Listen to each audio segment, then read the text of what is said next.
మా కోలగూటుగాడైతే గువ్వ అయితే దొరికింది మా వారికి అయితే. అంటే అది ఎగరట్లేదు, నడుస్తూ ఉంది. చిన్నపిల్ల చూడండి ఎంత ముద్దుగా నడుస్తుందో. దాని పేరు గువ్వ అంట. పెద్దగా అయితే వైట్ కలర్లో వస్తుందంట అదైతే. ఇప్పుడైతే ఆ కలర్లో ఉంది చిన్నపిల్ల. అది ఎగరట్లేదు, పైకి వదిలేసినాంలే కానీ ఎగరట్లేదు, నడుచుకుంటూ వెళ్తుంది. సరే మళ్ళీ కుక్కలు ఏమైనా పడతాయని మేమైతే ఇంట్లో పెట్టుకున్నాము.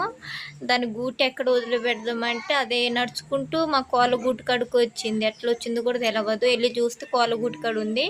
ఇంకా తీసుకొచ్చి మా ఇంట్లో అయితే మా వారైతే పెట్టిండు. ఇంకా దాంట్లో పత్తి వేసి దానికి కొద్దిగా మేత వేసి వాటర్ అయితే పెట్టినాం మేమైతే. అది ఎగరట్లేదు, నడుస్తుంది, బాగానే ఉంది, హెల్త్గా మంచిగా ఉంది. చూడండి చిన్న పిల్ల ఎంత బాగుందో, క్యూట్గా ఉంది, వెలుగు నడుస్తూ ఉంది. నాకు బాగా నచ్చింది. మా పిల్లగాళ్ళు అయితే బాగా ఆడుకుంటున్నారు. దీనికి ఏ ఫుడ్ పెట్టాలో తెలవట్లేదు. ఏ ఫుడ్ పెట్టాలో కామెంట్ చేయండి కొద్దిగా. ఆ ఫుడ్ పెడితే నా వీడియో నచ్చితే సబ్స్క్రైబ్ చేసి లైక్ చేయండి.